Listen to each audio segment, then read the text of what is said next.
Queridos hermanos, podemos decir que hoy estamos celebrando una fiesta mariana y cristocéntrica.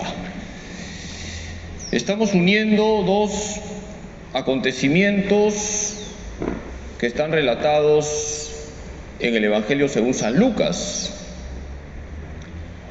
la purificación de la Virgen y la presentación del niño Jesús en el templo. Y yo simplemente quisiera remarcar que estos dos acontecimientos nos llevan a una virtud que es fundamental para agradar a Dios y que es la virtud de la obediencia. Para ello vamos a explicar en qué consistían estos dos ritos que estaban en la ley de Moisés. En primer lugar, la purificación de la Virgen. ¿Por qué la Virgen tiene que pasar por este rito? Si ustedes leen el libro de Levítico, en el capítulo 12, ahí hay una ley de Dios, una norma que dice así: cuando una mujer ha dado a luz, puesto que ha derramado sangre, y para la visión judía la sangre contamina, esa mujer tenía que pasar por un rito de purificación. 40 días después del día en que había dado a luz, tenía que ir al templo a pasar por el rito de la purificación. La pregunta es: ¿María necesitaba pasar por este rito, sí o no? No, por dos motivos. Primero, porque es la Inmaculada, toda pura, toda limpia, toda santa. Y en segundo lugar, porque la Virgen tiene un parto virginal. María no derrama sangre cuando da luz a Jesús.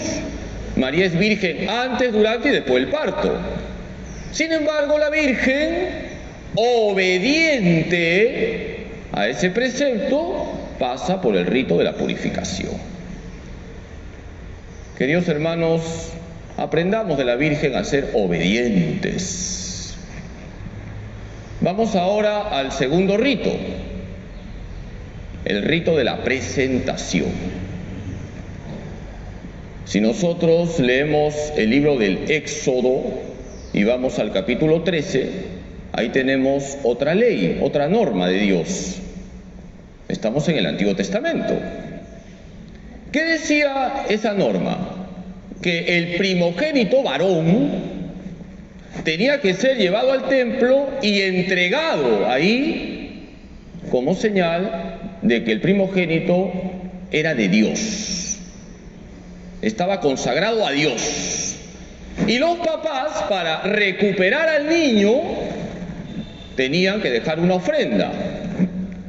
Se dejaba o plata, y si la familia era pobre, se dejaban o 2 pichones o 2 tórtolas. La pregunta es: ¿Jesús tenía que pasar por ese rito, sí o no? No. Si Él es el Hijo eterno del Padre, Él es el consagrado con mayúsculas. Sin embargo, la Virgen y San José, los dos, obedecen y llevan al niño para entregarlo en el templo y luego lo rescatan. Como ellos eran pobres, hacen el pago de los pobres. Queridos hermanos, qué importante es la obediencia.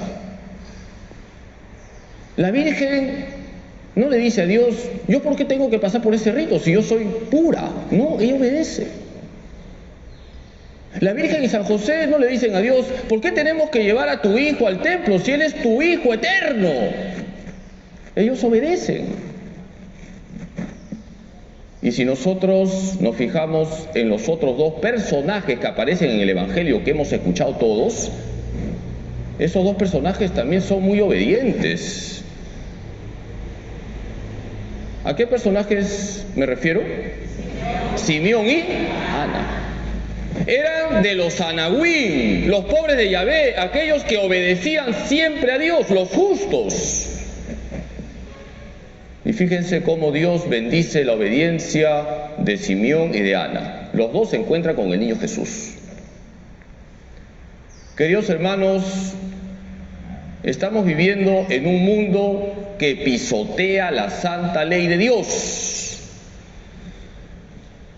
San Juan Pablo II decía que la presencia de Satanás en el mundo se intensifica cuando el hombre abandona a Dios, es decir, cuando el hombre desobedece a Dios, y es lo que estamos viendo hoy.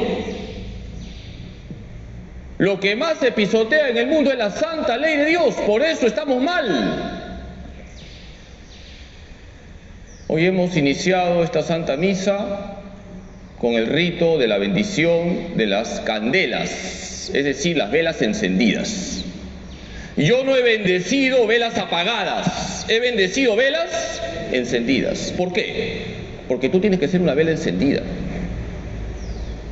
como la Virgen María, como San José, como Simeón, como Ana, como Cristo, obediente al Padre. Si cada uno de nosotros somos una vela encendida porque obedecemos a Dios y vivimos en la santa ley de Dios, el mundo va a cambiar. No esperemos que los políticos traigan soluciones. La solución está en acercarnos a Dios, en respetar la santa ley de Dios. Esa es la virtud que hoy todos tenemos que meditar en esta fiesta de la presentación del Niño Jesús en el templo. Vamos a pedirle a María Santísima, la humilde esclava del Señor, que nos ayude a decirle siempre sí a Dios y nunca no. Que así sea.